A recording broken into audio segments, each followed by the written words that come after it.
Hello friends, welcome back to my channel Saksham tech. आज मैं आप लोगों के आगे क्वेश्चन करने वाला हूँ एवरेज के, क्योंकि पहले वाले क्वेश्चन हो नहीं पाए थे, 6 नंबर तक करा दिया था और कुछ दिन थोड़ा डिस्टरबेंस हो गया, हमारे वीडियो टाइम से पढ़ नहीं पाए। तो वही चलते आज हम लोग स्टार्ट करते हैं अपना 7 नंबर क्वेश्चन।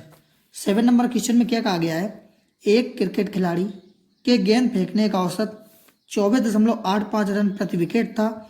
अंतिम मैच में वह 52 रन देकर 5 विकेट लिया।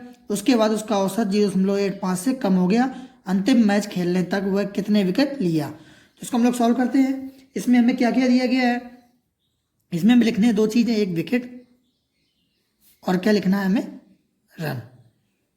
पहले क्या था कि एक क्रिकेट खिलाड़ी के गेंद फेंकने का औसत कितना था, 24.85 रन प्रति विकेट। तो हमें रन तो मालूम नहीं है, हमने तो रन मान लिया कि एन, और जो औसत था वो 24.85 था। अगर औसत 24.85 है और एन विकेट है, तो हम लोगों का जो पूरे रनों का टोटल योग होगा वो कितना हो जाएगा, 24.85 एन, हम लोगों को यही हो जाएगा। फिर उसके बाद उसमें कहा गया है अंतिम मैच में वह 52 रन देकर, मतलब अंतिम मैच में उसने 52 रन दिए। अंतिम मैच में उसने रन कितने कितने दिए, 52, और 52 रन देकर कितने विकेट लिए, 5 विकेट लिए। तो हम लोग लिख देते हैं कितने विकेट लिए थे, 5 विकेट लिए थे। फिर उसके बाद आगे कहा गया है उसके बाद उसका औसत 0.85 से कम हो गया। तो हम लोग देख लेते हैं कि बाद में उसके बाद टोटल कितने हुए। तो बाद में उसके बाद टोटल विकेट कितने हो गए, n+5 हो गए। अंतिम मैच खेलने के बाद, ये अंतिम मैच खेला था, ये उसने पहले खेला था। फिर उसके बाद यहाँ पे टोटल रन कितने हो गए, रन हो गए 24.85 n+52, यही तो रन हो गए। और जब हम लोग रन और विकेट का औसत निकालते हैं तो क्या लिखते हैं, कुल रन बटे कुल विकेट, वही हमारा औसत होता है। तो कुल रन कितने हैं, 24.85 n+52, और टोटल विकेट कितने हैं, n+5। और जो औसत है, हमसे कहा गया है कि जब ये बाद वाला मैच खेला उसने तो औसत क्या हुआ, 0.85 कम हो गया। मतलब जो पहले औसत था वो कितना था, 24.85 था, और बाद में जब 0.85 कम हो गया तो औसत कितना बचा, औसत बचा हमारा कितना, 24 बचा। बस हम लोग इसको सॉल्व कर लेते हैं। सॉल्व करके आप लोग क्या आ जाएगा, यहाँ पे देखिए 24.85 n+52, 24 का इसमें मल्टीप्लाई हो जाएगा तो कितना आ जाएगा, इधर ये मल्टीप्लाई होगा जब 24n+120, हम लोग को यही आएगा। फिर उसके बाद हम लोग क्या करना है, 24 को हम लोग इस साइड ले आएंगे, तो हम 24 को इधर ले आएंगे तो कितना बचेगा, 0.85 n बचेगा। 52 इधर आ जाएगा, अगर 120 में 52 घटा दोगे कितना बचेगा, 68 बचेगा। फिर उसके बाद जब n बराबर आप निकालेंगे तो n बराबर कितना आ जाएगा, 68/0.85। ये दशमलव हटाओगे, 2 जीरो बढ़ाओगे, कितना हो गया, 6800/85। फिर 85 से डिवाइड करोगे तो 85×8 = 680 होता है, 8×5 = 45, 8 × 4 = 68, मतलब कितना आ जाएगा, 80। n बराबर हमारा कितना आ गया, 80 आ गया। तो हमसे कहा गया कि अंतिम मैच खेलने तक वह कितने विकेट लिया है। तो अब बताइए, अंतिम मैच जब खेला था उसने कितने विकेट लिए थे, n+5, तो टोटल विकेट कितने हो जाएंगे, 80 + 5 बराबर कितना, 85, ऑप्शन 4। उसके बाद आगे चलते हैं हम लोग नेक्स्ट क्वेश्चन। नेक्स्ट दिया है हमारा 8 नंबर। 8 नंबर क्या कहा गया, यदि 7 क्रमिक संख्याओं का औसत कितना, 20 हो तो उन संख्याओं में सबसे बड़ी संख्या क्या है। तो अब आप लोग बताइए कि जैसे आपने कोई क्रमिक संख्या मान ली 1 2 3 4, ये हमने 7 तक मान लिया, तो इनके बीच में डिफरेंस कितना होगा, 1 का होगा। इसके बीच में डिफरेंस कितना, 1 का। इसके बीच में डिफरेंस 1 का होगा। अगर हमने मान लिया 11 12 13 14, इसमें भी डिफरेंस कितना होगा। तो आप कोई भी क्रमिक संख्या मानोगे डिफरेंस कितने का आएगा, हमेशा 1 का ही आएगा डिफरेंस हमेशा। तो ये मैं इसलिए बता रहा हूँ क्योंकि एक फार्मूला है इसमें, जब भी कभी हमसे बड़ी संख्या पूछ दे तो बड़ी संख्या निकालने का फार्मूला क्या होता है, बड़ी संख्या, इसका फार्मूला है a+n-1 × d और बटे में 2, ये हमारा फार्मूला है। अगर हम लोगों को छोटी निकालना होता तो ये जो प्लस लिखा हुआ है यहाँ पे हम लोग क्या कर देते, माइनस लिख देते, हमेशा से याद रखना। फिर उसके बाद हम लोग क्या करते हैं, हमसे कहा गया है ये जो ए है हमारा, ये पूरा ए हमारा क्या दिया हुआ है, जो औसत है वो हमारा क्या है, ए है, तो हमने लिख लिया 20 प्लस एन, कितनी संख्याएं हैं टोटल, 7 हैं, तो 7 माइनस 1। और जो डी है, डी कितना आएगा, हमने आपको यहाँ पे बता दिया कि अगर क्रमिक संख्याएं लोगे तो अंतर कितना 1 1 आएगा।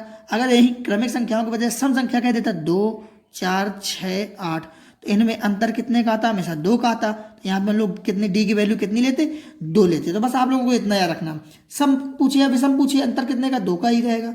मगर अगर क्रमिक पूछा तो क्रमिक में अंतर 1 ही रहता है। तो आप लोग ये जो डी लेंगे वो कितना लेंगे, अगर क्रमिक पूछ रहा है तो 1, अगर सम विषम कह रहा है तो 2। तो हमसे पूछा गया है क्रमिक, तो हमने क्रमिक ले लिया अपॉन में 2। फिर 20 प्लस 7 में 1 गए 6, 6 एक कम 6, 6 में 2 का डिवाइड करेंगे। जब 2 का हम लोग डिवाइड करेंगे तो कितना आ जाएगा, 3 आ जाएगा। तो औसत हमारा कितना आ गया, 23। तो हमारा ऑप्शन सेकेंड। बस आप लोग ये फार्मूले को याद कर लीजिए। बस बड़ी संख्या निकालना था तो हमने यहाँ प्लस ले लिया, छोटी निकालना होता है यहाँ माइनस ले लेते।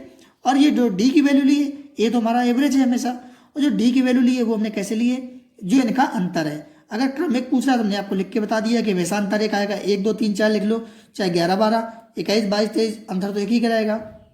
ऐसे ही सम विषम में अंतर कितने का, 2 का रहेगा। उसके बाद फिर हम लोग चलते हैं अपना नेक्स्ट क्वेश्चन 9 नंबर।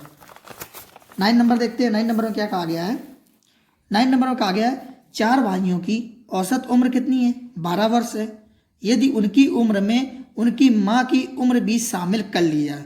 तो इसमें मैं आप लोगों को एक बेस्ट मेथड बताता हूँ जो सिर्फ मुश्किल से 1 लाइन का सवाल होगा, बस आपको समझ में आना चाहिए।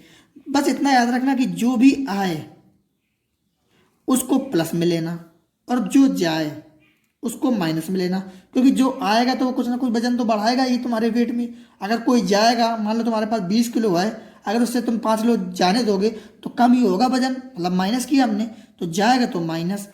अगर कोई आने वाले का वजन नहीं दिया है, अगर आने वाले का या जाने वाले का वजन नहीं दिया है तो फिर आप क्या करेंगे, उसकी जगह पे क्या लिख देंगे, औसत को लिख देंगे। बस इतना आप याद रखिएगा। अभी मैं आप लोगों को एक क्वेश्चन करके बताता हूँ।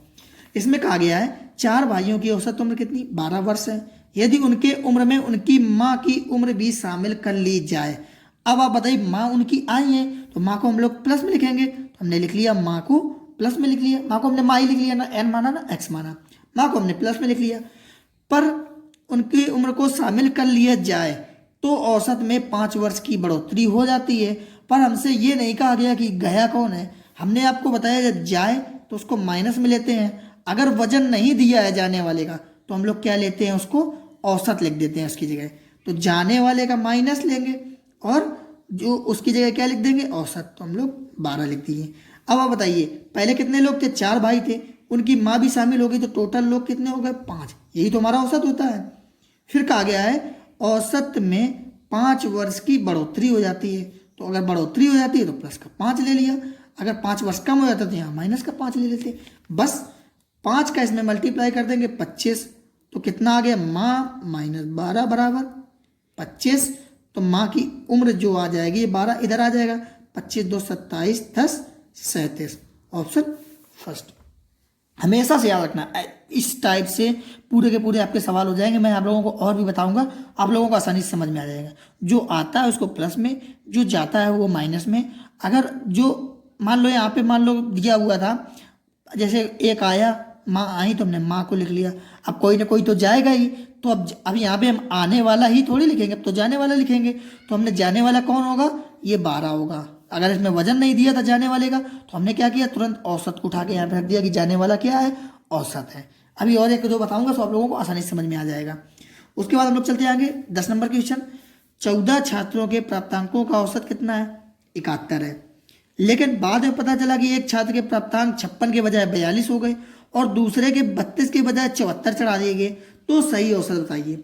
हमसे कहा गया सही औसत बताइए। इसको क्या करना है हम लोगों को, जो सही वाले हों उसको हमें प्लस में लेना है और गलत वालों को माइनस में लेना। बस आप लोग इतना अगर आ गया आपको समझ में तो बस पूरा का पूरा सोल्यूशन हो गया। इसको कैसे करेंगे, 14 छात्रों के प्राप्तांकों का औसत कितना है, 71 है। लेकिन बाद में पता चला कि 56 के बजाय क्या हो गया, 42। तो 56 हमारा सही था और 42 हो गया, मतलब 42 गलत हो गया, तो उसको हमने माइनस में लिख लिया। फिर दूसरे के 32 के बजाय 74 हो गए, मतलब 32 हमारा क्या था, सही था। 74 हो गया मतलब गलत चढ़ा दिए गए 74, तो 74 हमारा माइनस में हो गया। फिर उसके बाद हम लोगों को क्या करना है, ये हमारा इतना पूरा टोटल का टोटल हो गया। फिर हम लोग इसको देख लेते हैं कि टोटल इसमें कितना दिया हुआ है, सही औसत हमें बताना है। तो अब आप लोग बताइए, इसमें जो इसका टोटल औसत आएगा वो कितना आएगा। चौ जो टोटल लोग थे वो कितने थे, 14 ही लोग थे। जब 14 लोगों को बताया गया, 14 छात्र थे, तो हमने 14 लिख दिया वहाँ पे, बस। अब आप लोग कुछ नहीं करना है। अब आप बताइए, प्लस प्लस वाले जुड़ जाएंगे और माइनस माइनस वाले जुड़ जाएंगे। तो प्लस वाले 6 2, प्लस वाले ये हैं 6 2 8, 5 3 8, प्लस वाला 88 और माइनस वाला 4 2 6 7 4 11/14, इतना ही है। फिर उसके बाद 88 में से 116 घटाओगे तो माइनस में आएगा, कितना आ जाएगा, माइनस में आ जाएगा 28, और बटे में कितना, टोटल जितने लोग थे 14, 14 दूनी 28। मतलब जो औसत है वो क्या, माइनस में आने का क्या मतलब है कि 2 कम हुआ होगा हमारा। अगर यही हमारा प्लस में आ जाता तो क्या होता कि 2 बढ़ जाता, यही होता। तो अब आप बताइए, पहले औसत कितना था, 14 छात्रों का 71 था। तो जब 14 छात्रों का 71 था, जब ये गड़बड़ी हो गई तो औसत में क्या हो गया, 2 की कमी हो गई, मतलब 2 हम लोग इसमें से घटा देंगे, कितना आ जाएगा 69, ऑप्शन थर्ड। बस इस तरीके से हम लोग सिंपल सिंपल तरीके से करते चलेंगे। ये मेथड बहुत जगह काम देगा। अभी मैं और बताता हूँ कि कैसे काम देगा। इसमें दिया हुआ है, अगला क्वेश्चन है हमारा 11 नंबर। एक कक्षा में 40 लड़के की औसत आयु कितनी है, 16 वर्ष है, तथा 17 वर्ष का एक लड़का चला जाता है। तो अब आप यहाँ पे बताइए, यहाँ पे कहा गया है एक कक्षा के 40 लड़के की औसत आयु कितनी है, 16 वर्ष है। फिर उसके बाद तभी 17 वर्ष का एक लड़का चला जाता है और उसकी जगह दूसरा लड़का आ जाता है। तो एक दूसरा लड़का आया तो हमने मान लिया कि ये एक नया लड़का आया, और जो आया वो प्लस में होगा, लेकिन एक 17 वर्ष का चला गया तो हमने आपसे कहा था जो जाए उसको माइनस में लिख देना। और टोटल लड़के कितने थे, टोटल 40 लड़के थे। फिर हमसे कहा, क्या कहा गया है, तब औसत आयु 15.875 वर्ष हो जाती है। जो औसत आयु होती है कितनी हो जाती है, 15.875। तो अब आप बताइए, पहले औसत कितना था, 16 था, और बाद में कितना हो गया 15.875, कितने की कमी हो गई, तो 0.125 की कमी हो गई, औसत में 125 की कमी हो गई, हमने पूरा बराबर करा दिया। फिर उसके बाद सिंपल से 40 का जब लोग इस पर मल्टीप्लाई करेंगे कितना आ जाएगा, और ये जब ये 16 से 15 हुआ है तो अब आप बताइए घटा है कि बढ़ा है, घटा है, तो ये हमारा क्या आएगा, माइनस में आएगा। बस न्यू -17 बराबर 40 का मल्टीप्लाई करेंगे तो कितना आ जाएगा, किसी चीज में करेंगे 5 आएगा, माइनस का 5। तो अब बताइए न्यू है, वो हमने जो लड़का आया था उसका माना था, 17 इधर आ जाएगा तो ये प्लस में हो जाएगा। तो -5 प्लस का 17 तो कितना आ जाएगा 12। जो नए लड़के की आयु आ गई वो कितनी, 12, ऑप्शन फर्स्ट। बस सिंपल तरीके से हम लोग करेंगे, जो जाए वो माइनस में और जो आए प्लस में। अब कहा गया 17 वर्ष का एक लड़का चला गया, हमने उसको माइनस में लिख लिया, उसकी जगह एक दूसरा लड़का आ गया, हमने उसको लिख लिया प्लस में। अगर यही दे दिया जाता कि 17 एक लड़का चला जाता है और उसकी जगह दूसरा लड़का आ जाता है, तो हम लोग उसकी जगह क्या लिखते, दोनों चीज़ें अननोन होगी नहीं, एक ही चीज़ अननोन करेगा। यहाँ पे हमें अननोन क्या थी, जो नया लड़का आया उसी का हमसे पूछा गया, तो नए लड़के को हमने एक्स मान लेते, आप चाहे न्यू लिख दिया चाहे वाई लिख दिया, आप कुछ भी मान सकते हैं। उसके बाद चलते हम लोग 12 नंबर क्वेश्चन। 12 नंबर में कहा गया है 500 कामगारों की औसत मजदूरी कितनी है, 200 रुपये है। बाद में पता चला 2 कामगारों की मजदूरी क्रमशः 80 रुपये तथा 220 रुपये के स्थान पर 180 तथा 20 रुपये पर ली गई। सेम क्वेश्चन ऐसे ही अभी कराया था कि जो सही हो उसे प्लस में और जो गलत हो उसे माइनस में। तो ये हमारा क्या था, ये दोनों सही है कि 80 और 220 के स्थान पर, तो ये सही थे 80 प्लस 220, उनके स्थान पर हमने क्या लिख दिया, गलती से ये लिख दिया, मतलब माइनस का 180 और माइनस का 20, ये गलती से लिख दिया। लेकिन टोटल कामगार के कितने थे, 500 थे, टोटल कामगार तो इतने ही थे। बस हम लोग इसको सॉल्व करते हैं, 220 और 80 ये कितना हो जाएगा, ये पूरा टोटल हो जाएगा 300, माइनस ये कितना हो जाएगा 180 और 20 200, ये 200 हो गया बटे 500। अब आप देखिए 300 में से 200 चले गए, कितना बचा 100 बचा, और बटे में 500 है। अब ये प्लस में आया है तो हम लोग इसको प्लस में लिखेंगे। 500 का जब इसमें डिवाइड करेंगे तो कितना आ जाएगा, पहले दशमलव फिर जीरो बढ़ जाएगा तो 5 दूनी 10 0.2, तो क्या आया प्लस का 0.2। इससे हमें पता चला कि औसत क्या होगा हमारा बढ़ जाएगा। तो 500 कामगारों की औसत मजदूरी कितनी थी, 500 कामगार की औसत मजदूरी कितनी थी 200 थी, ये औसत थी। लेकिन जब ये उल्टा सीधा मतलब सही और गलत हो गया तो औसत मजदूरी में क्या फर्क पड़ा, 0.2 बढ़ गया। तो बस हम लोग यहाँ पे क्या करेंगे 0.2 बढ़ा देंगे तो औसत कितना हो जाएगा 200.2, यही हमारा औसत है, ऑप्शन सेकंड। तो फ्रेंड्स आप लोगों को वीडियो अच्छा लगा और चैनल को सब्सक्राइब कर लें। और अभी तो मान लो हमने शुरुआत की है, अभी हम छुट्टी से आए हैं, तो अब आगे आगे जैसे ही थोड़ा समय होगा पूरा सेटअप लगा लेंगे। अभी तो हमने ऐसे ही वीडियो बना दिया है तो थोड़ा सही साफ भी ना आया हो, वॉइस ना आई हो, फिर भी आप लोग थोड़ा कोऑपरेट करिएगा और ज़्यादा से ज़्यादा लोगों को शेयर करिएगा, चैनल को सब्सक्राइब कर लीजिएगा। और मैं बहुत जल्दी आगे शायद 1 तारीख से 2 या 3 लेक्चर एक दिन में अपलोड करूँगा जैसा आप लोग कहेंगे। और मैं कुछ आप लोगों को साइंस के नोट्स भी दिखाऊंगा अगर आप लोग कहेंगे तो। साइंस का बहुत अच्छे तरीके से इतना डीप होगा कि CDS लेवल तक आपका पूरा क्वालिफाई कर देगा। रेलवे ग्रुप डी तो ऐसे ही सिंपल से उड़ जाएगा। जो मैंने खुद के मेरे हाथ के नोट्स बनाए हुए हैं, अगर आप लोग कहेंगे तो सेम टू सेम आप लोगों को वो चीज़ अवेलेबल करा दी जाएगी, पढ़ा दी जाएगी। तो आप लोग जैसा कहिएगा। पूरा नोट्स तैयार हो गया है और मैथ में मैथ्स में सारा खत्म हो रही है। उसके बाद मैंने टाइप बाय टाइप हर चैप्टर का सारे के सारे क्वेश्चन नोट कर लिए हैं, एक जगह हो गए हैं। परसेंटेज में लगभग 20 टाइप के बने हैं, टाइम एंड वर्क में ऐसे ही 20-25 टाइप के हैं। टोटल जितने टाइप के अभी तक पूछे गए हैं रेलवे, पुलिस, SSC GD, इतने लेवल तक पूरा SSC लेवल तक पूरा कवर किया हुआ है। तो आप लोगों को एक भी दिक्कत नहीं होगी। तो आप लोग जैसा कहिएगा वैसा ही करेंगे। और आज से हम लोगों ने अभी स्टार्ट किया है तो इतना करते हैं, धीरे धीरे ऐसे ही हम लोग बढ़ेंगे और ज़्यादा से ज़्यादा वीडियो अपलोड करेंगे। तो आप लोग चैनल सब्सक्राइब जरूर कर लें और ज़्यादा से ज़्यादा लोगों को शेयर कर दें और थोड़ा पढ़ने में मन लगाएं।